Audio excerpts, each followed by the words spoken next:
Yo, what up, what up? It's your boy Woody Rock, and right now you're tuned into the BKS experience.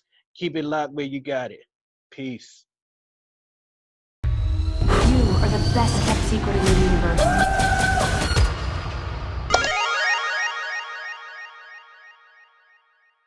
You know what Yes, sir. Yes, sir. You already know what time it is. Welcome to another episode of the BKS Experience. I'm yours truly, Eddie Brown, Mr. Live to Inspire. And that's right. I am celebrity photographer Ty Waterman. And before I get into this, let me say this. This is very important. Don't forget to like, comment, and subscribe to BKS Photographs on YouTube, aka the BKS Experience. And with that said, I am honored to introduce to you to our featured guest of the evening. This guy, to me, is an icon within the R&B music genre. He is a former member of a group known as Dru Hill, but I know him as Woody. This is my brother Woody, and let's bring him in. Yes, sir.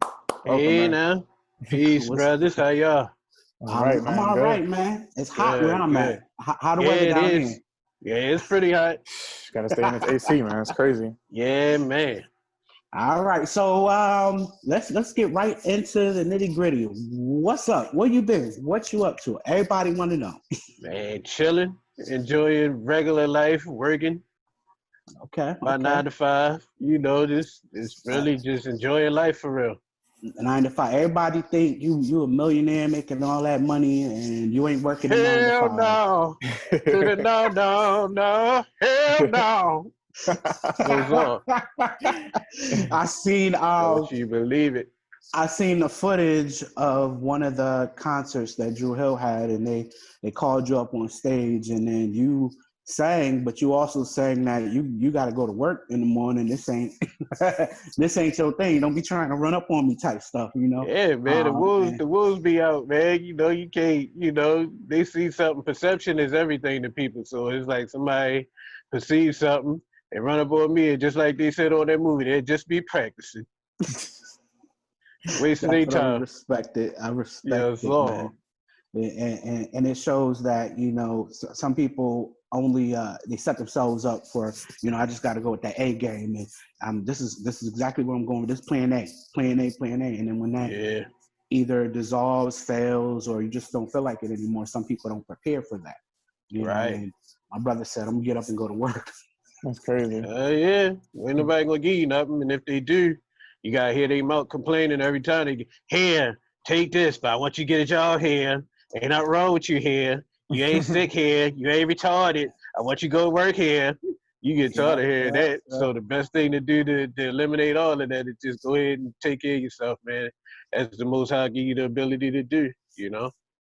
That's important. So when you get into it, like before the group, Woody, when you first, you know, sparked off in music, what was that initial spark to know that, you know, music is my thing, this is what I want to do, even before the group? Man, my mom is a choir. She was a choir directress. Okay. And so, like, when I was like a little baby, my cousins told me that I used to just be humming melodies like in the crib or whatever. So as soon as I was able to talk, she taught me to sing. And like right after that, she would tell me like, come harmonize with me. Like she'd just start singing some different notes or runs or whatever. So she would just always have me harmonize with her. So coming up, like I was always in front of church singing. Me and my cousin, she put together a little choir. So we would sing like all through my childhood. Until we got in like middle school, I was kind of shy. But the summer before high school, there was a guy that lived around my neighborhood. And he looked like Donnie Simpson. He had like the green eyes and everything like him. He used to always have pretty girls around. So like I was trying to like watch him and see what his secret was. I mean, I already knew they liked him because he looked like Donnie Simpson, but on top of that, he was singing. So I was like, dang, it's cool to sing. Like when I see him do it in church, I knew it was cool, but outside of church, I never really saw a person in my real life sing and the girls be swooning and stuff like that. So it's like when I saw him do it, I was like, all right, I don't got the green eyes, but maybe if I get my little chops up to par a little bit, I might get some honeys looking in my direction. So like with him, he put me in front of this one girl and she asked for a church song. She requested the song she wanted sung.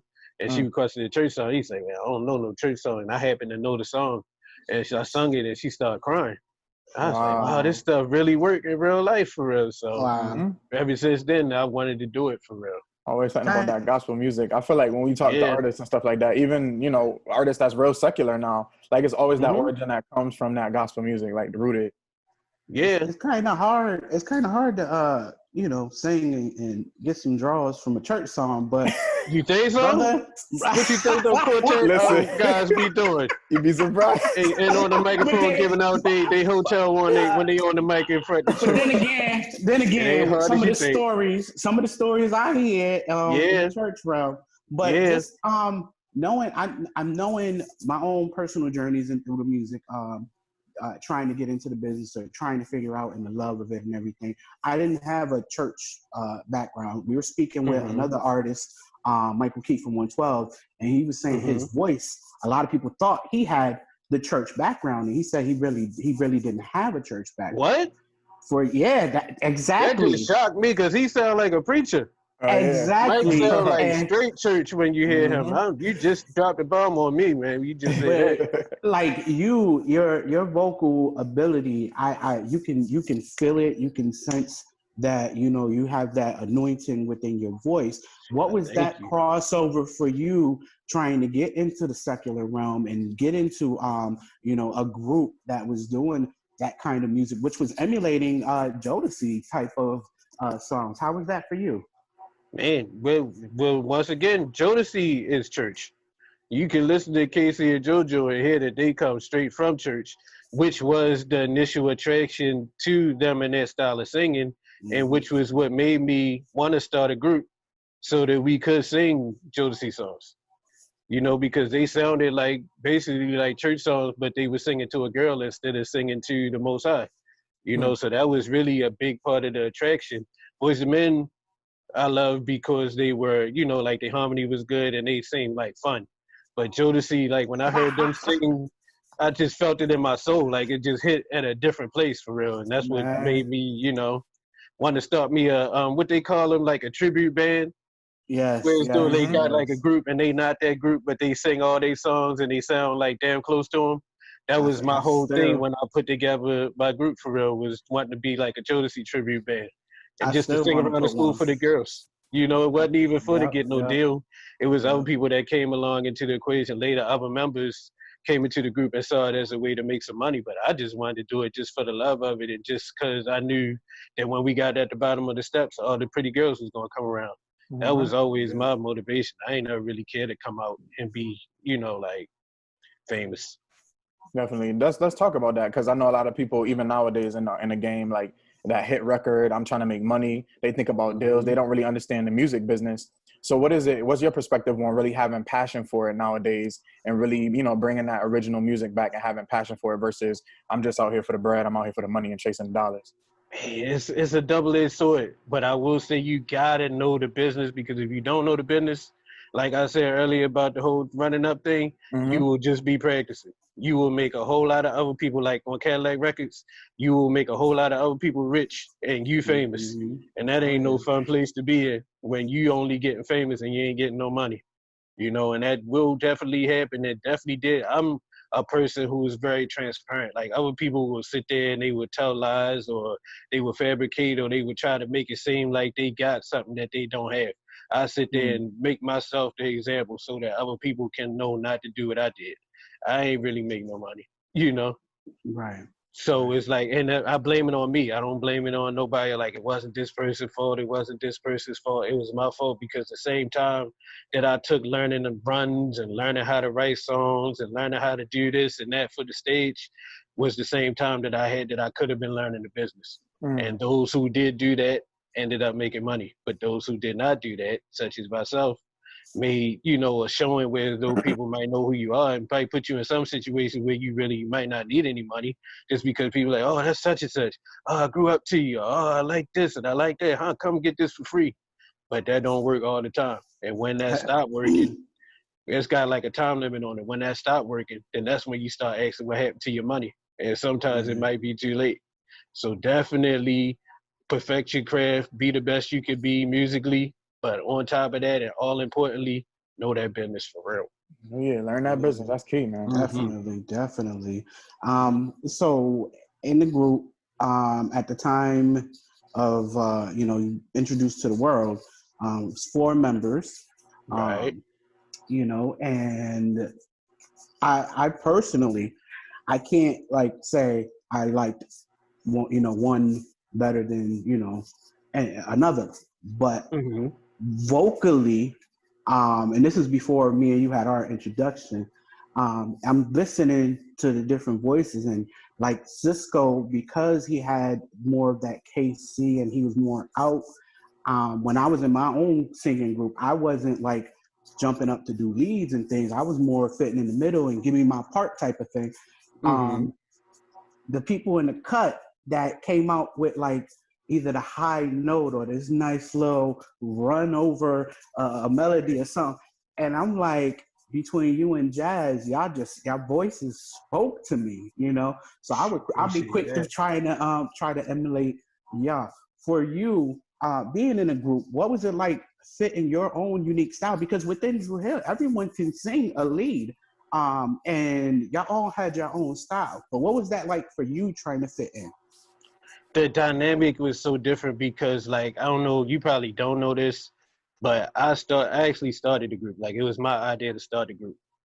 So originally, like, I used to write like pretty much all the songs, and I led a lot of the songs. But then we started adding different members because at first it was just like me and 3 guys. One who went on to, I think he worked for like NASA or something right now because he wrote smart. Another guy who went on to do like, he went the journalism route and started doing like fashion stuff like that, so he didn't do it anymore.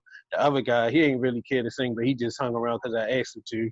And then another guy who was like a singer, but he went gospel before I left to go gospel. He did it first before he even got signed. So when my mom took me out of the group because we wasn't singing church music, then that's when other people stepped up and started doing more stuff. And Jazz wasn't in the group when I was in it originally.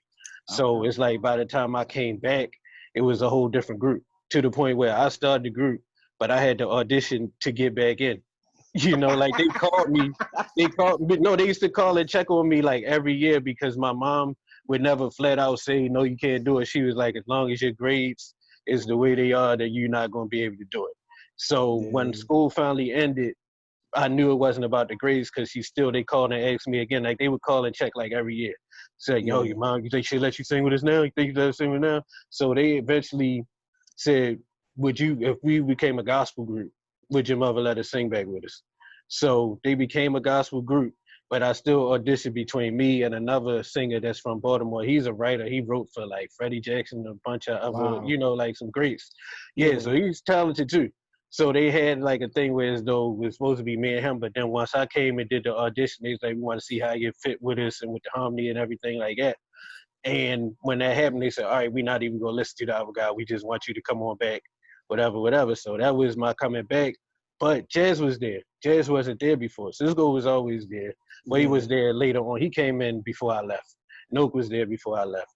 But like with Jazz being there, added a whole different dynamic. So I just basically told myself I was going to get in where I fit in because like you got Jazz and Cisco that both had them in your face vocals that all like that. Yeah. So I like everybody can be So I purposely basically like finesse my whole way of singing because we all come from church, so we all did that, but when we already got 2 doing that, then I made it my business to be like the in the cut guy, like JoJo.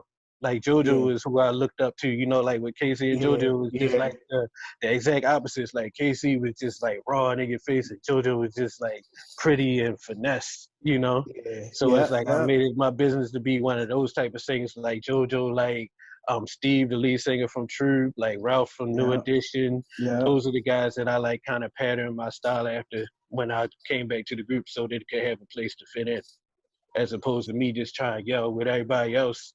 And my yelling just get lost in the sauce with the other people. Their voices might be a little bit louder than mine, So who wrote April Showers? Me.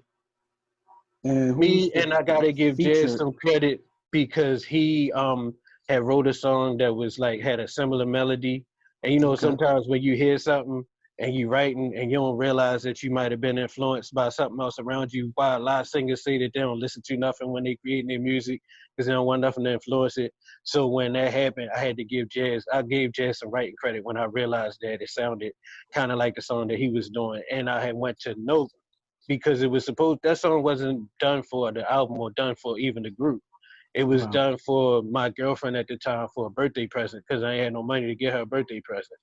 But the lady who was doing some work with us on our vocal stuff, like she was doing some vocal training with us, and she heard it, and she was like, this need to be on the album because everybody's saying that y'all sound like Jodeci. This is a song that don't sound nothing like Jodeci, so it showed some versatility. So that's how it actually got on the album. So Note had like played on the piano, and we went in the studio because we was recording something else for the group. And I used some of the time that we had since we already was finished what we was doing as far as the group stuff. I said, yo, play that for me real quick and let me just go ahead and record it so I can give it to her. And then by the lady hearing it, that's how it got to be part of the group album or whatever. Wow, that was one of those songs where you hear a whole album and it takes you in one direction, and then it just put a curve on it and just brought us in another direction that was like, wow. And just when I heard your vocal, I think that's when it was like, who this dude? I got to meet this dude. I have to find out who he is. Appreciate it, man. Thank you. I definitely appreciate that.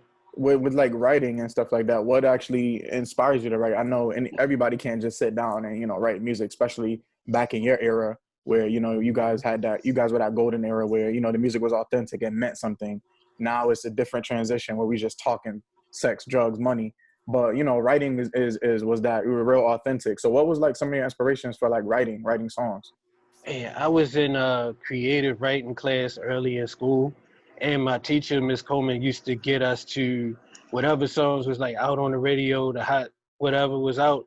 We would flip the song and just do like parodies. Like, you know how people do the songs for the parodies and skits and stuff? Like, we would do that.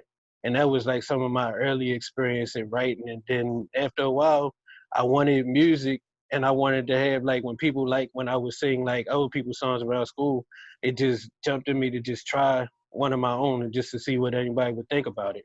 And so I would do it, and I would let people hear it. And they like, yo, who sang that? What's that? Like, when that come out or whatever? I'm like, nah, I made that up myself. And, like, the more people that would, gravitate to it just gave me more inspiration to just keep doing it to where the point where when we came out with our first album, like, I had a whole notebook with, like, songs after songs after songs that was waiting to be released, that I took and lost it in the airplane. Wow. What was your favorite song to sing out of all the ones that y'all written and everything?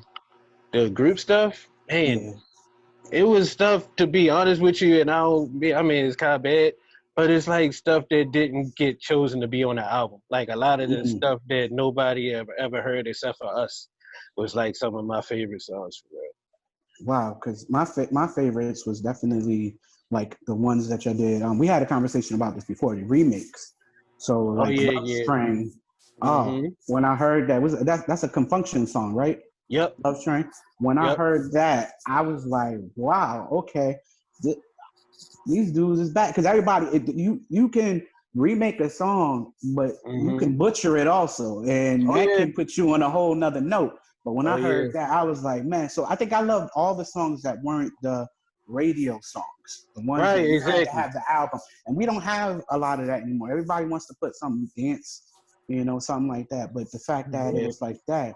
But for you though, when did that urge or the need for you to say, I need to do gospel, I need to make an album, when did that come into play for you? Man, goodness, like the whole time for real. It's like you think you want something, but then when you get it, you realize like say it's like, and I don't mean to be like crass or nothing like that, but it's like sometimes you might get a girl and you really like her, you think you like her, but then when after you get like intimate with her or stuff, like I don't say means about it, like after you smash, then you start to see things about her that you ain't like at first. Like, oh, I ain't realized she did that, or I ain't realized she like that, or I ain't realized her legs was all hairy and stuff. Like, ew. And that's kind of my thing with the whole, like, the industry thing. Like, once I started doing it, I started noticing so much stuff because it wasn't a lot of shows, like making a video and all that type of stuff. That stuff came like after or during the time that we was already out. So I didn't know that you might come to a video set at 6 in the morning and you might not leave until like 11 o'clock that night, but half of the time that you're there, you're not filming nothing. You just sitting there waiting on the cameras to get set up or waiting for this person to get there and stuff like that. And I'm like, dang, man, I want to go home. You know, and it's like so much stuff would happen that I just was like, this is not for me. But then I was like, at the same time, maybe it's only on this side, on the R&B side, that it's not for me. So let me try something a little different. I was brought up in church, always sung gospel. So let me give the gospel side a try and see what I think about that. You know, so it was more of a just I know what wasn't working, so let me try something else and see how I feel about that. Okay. And then once you did that, how did you feel like this is where I'm gonna stay? I don't want to come back to this. What kind of was that girl tempting still, or? Yeah, it was just as crazy on that side. So then when they was like, "Come on, we," you know, like I already was under contract that if they allowed me to leave to go and do the gospel album, that I had to come back and do another group album. So it wasn't like me just flip-flopping. It was like I was under contract. I had to come back. So I said, I'm going to give y'all this one more. And then after that album, some crazy stuff happened that wasn't me that time. That I don't know what happened, that we stopped working and everybody ended up going home. And I actually wanted to work them because I'm calling because I thought I was ready to get married. I had went and found me a little girlfriend out on the road or whatever. So I'm like, all right, when the tour over, I'm gonna get married. Then we got no more shows. We ain't getting no calls to do no shows. So I'm calling up everybody like, yo, what's up? They ain't trying to do those shows. Y'all ain't trying to do this or do that. And it never happened until like a couple years later.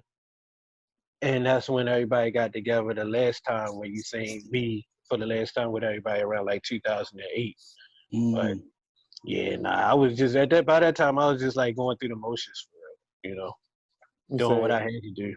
Like the lesson of the day, man, the industry is the industry. We think, you know, maybe the gospel will be a little bit more, you know, but it's the industry, it's the business. Definitely is, and you don't expect it over there. Like the things that you see in the gospel side, be the same stuff you see on the R&B side. Like we were saying at the beginning of the interview, but it's like it catch you by surprise.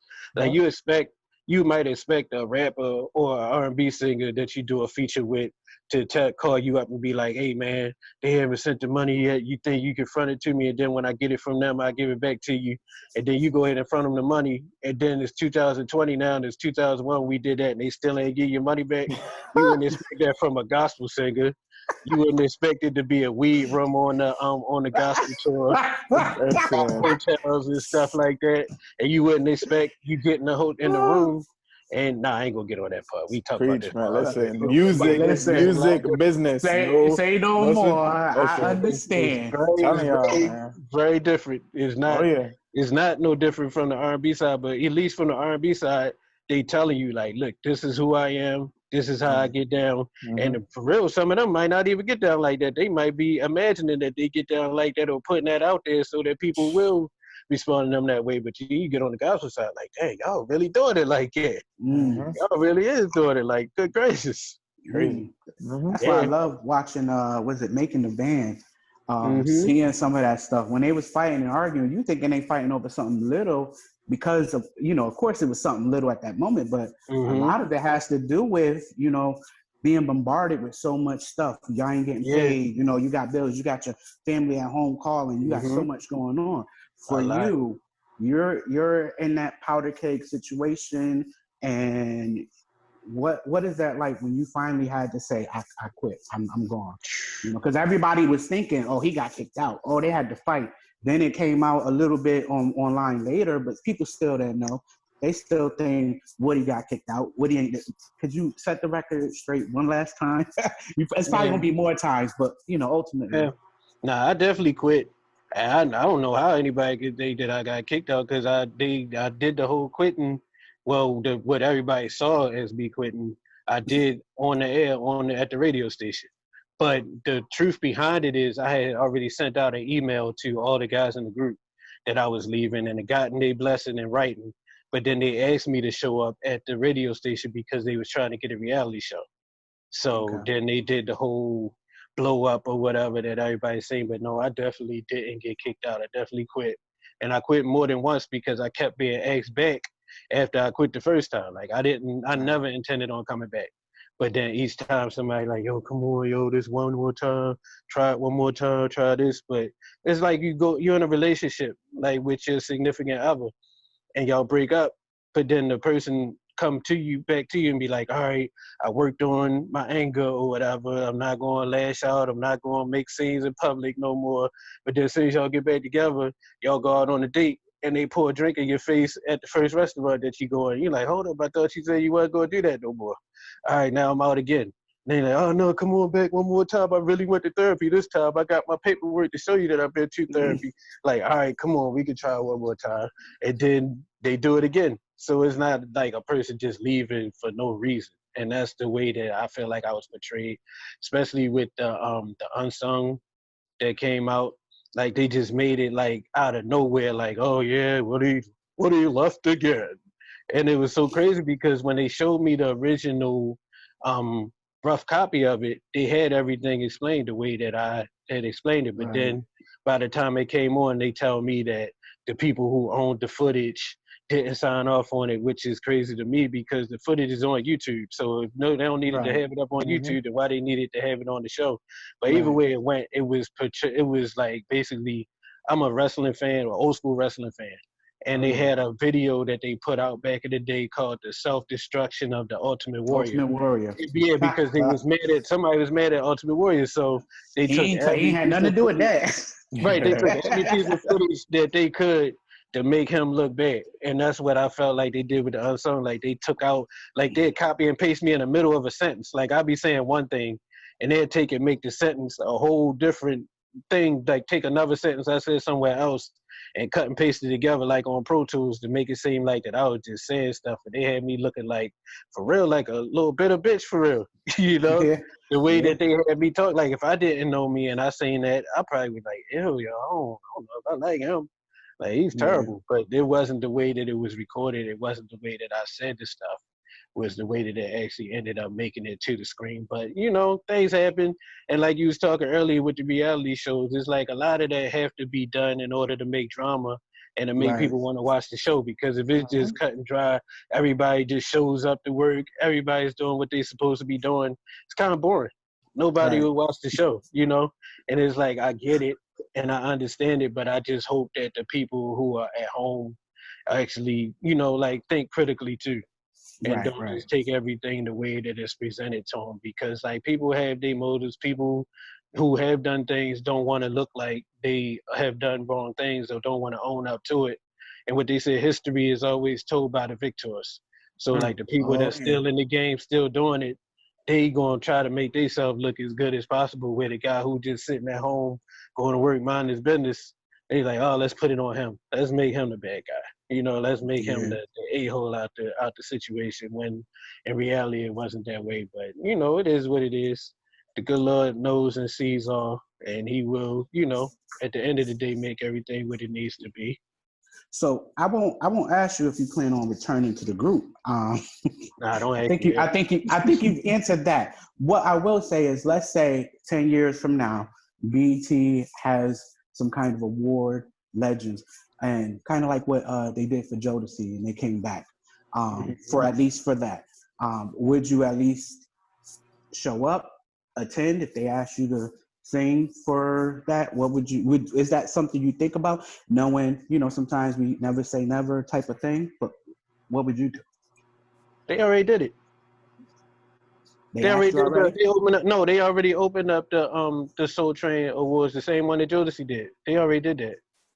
No, I'm saying that, like, some kind of, if you're offered some kind of Legends Award and they want the whole group to you know, be a part of it, is that something you possibly think about 10 years from now? I ain't saying right now. I'm just saying what people say, we cross that bridge when we get to it. Okay. I just want to see if you're at least open to something like that.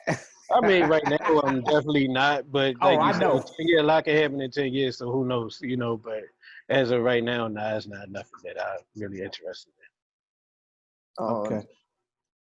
He froze. Oh, there you go. All right. I'm here. You can see me? Yeah. So No, not you. It was Ty.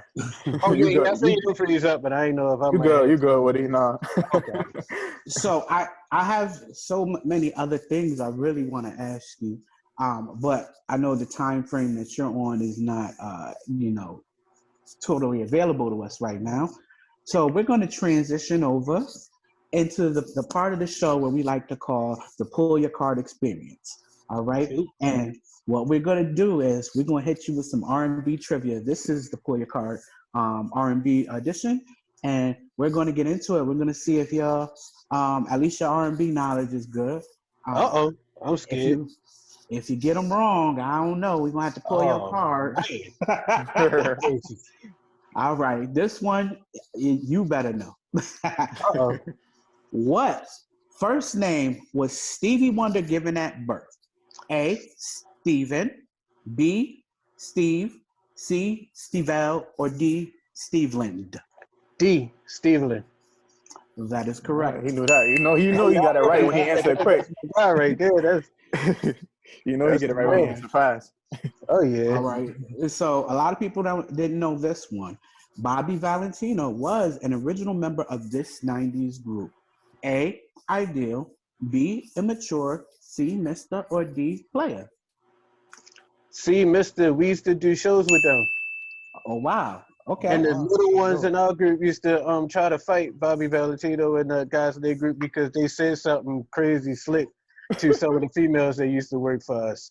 So it was like a whole little thing where it's like a whole little back and forth. But I'm like, man, I'm looking at me and I'm looking at everybody else involved. Like everybody else is like 5'4", 5'5", and I'm not no big guy, but I'm way bigger than them. I'm like, man, this is stupid. Like I'm not beefing with no little guys like that. Right. And they Bobby Valentino cool as I don't know what. I ran into him out in California once when he first came out with his solo stuff, and I didn't realize that was him from Mister until I seen him. I was like, oh snap, that's yo. And you know, he invited me to the show he did out in LA and everything. He shout out to Bobby. He talented guy, man. Y'all almost had a Blackberry molasses beef. They did. And no cause for that, man. I'm not beefing with nobody. We just got here. What we fighting? Come on. All man. right, here we go. Finish the lyric. When I'm with you is a song, With You by Tony Terry. This is the name of the song. So is it A, I feel so alive, B, I stare at your smile, C, my heart sings a song, or D, the sun shines my way? D. Tony Terry from DC, right? Yeah, right next door to us. Right next door to Baltimore. On a roll. On a roll. That was my jam. Let's go. Let's see what we got here. Here we go. Let me see. The Hustle is this singer's rap alter ego. A, Music Soul Child, B, The Dream, C, Trey Songz, or D, Tyrese?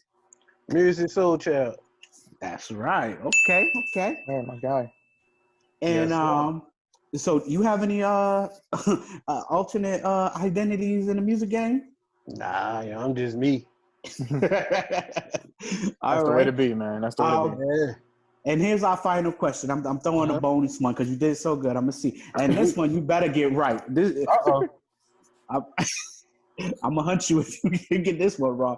This music/entertainment mogul produced The Last Dragon in 1985. A, Berry Gordy, B, Clarence Avant, C, Clive Davis, or D, Quincy Jones? Very goody. You saw, I don't know if you saw, I met Bruce Leroy, like, well, it was last year, the end of last year. Yeah, a whole little thing up in New York, and I went up, my peoples treated me to go up there and see him. Cool guy, man, super cool. Well, you got a perfect score. And Not too many people get those perfect scores, man. Nice. I'm proud of you, my brother. It's a blessing for me to have these kind of conversations with you. I plan and we hope that we can meet up face to face and do something, karaoke or something, and make a fuller video and talk about all kinds of other stuff. Yeah. We although we directed this towards, and I'm kind of putting this disclaimer out there in regards to like some of the Dru Hill stuff. The reality is you're more than Dru Hill. And so as we talk more in the future, we do another one of these or meet up, we want to bring that out. We want to let people know that, you know, Woody is a person and, you know, he got a 9 to 5, but Woody can still sing. You can still sing, right? I hope so. I'm supposed to be singing like a wedding or something in a couple of days, so I don't want nobody can you knowing stuff. drop just a little something for the people so they know? All right, let me think. I'm trying to think of a good song. Here we are on earth together, it's you and I.